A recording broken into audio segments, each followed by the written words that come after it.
Canal+ annonce une bombe. Ces chaînes payantes vont disparaître de la TNT en juin 2025. Et c'est pas qu'une histoire de télé. Est-ce que vous saviez que cette décision, elle pourrait coûter des millions d'euros à l'État français? Explication. D'abord, pourquoi ce retrait?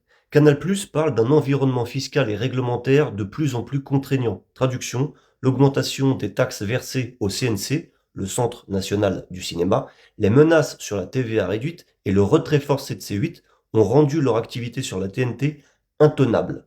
Mais ce départ, ça a un prix pour nous tous. Premièrement, les taxes au CNC. Canal+ est le premier contributeur. Moins de revenus sur la TNT égale moins de taxes collectées. En 2022, le CNC recevait près de 200 millions d'euros du secteur audiovisuel. Imaginez l'impact si Canal+ réduit ses contributions. Deuxièmement, la TVA sur les abonnements. Les abonnements Canal+ bénéficient d'une TVA réduite de 10%. Avec le départ de la TNT, certains abonnés risquent de résilier ou de migrer vers des offres étrangères moins taxées. Résultat, un manque à gagner pour les finances publiques. Enfin, les cotisations sociales. Moins d'activités TNT égale moins de salariés dédiés. Moins d'emplois, c'est aussi une réduction des cotisations sociales, une perte indirecte pour la sécurité sociale.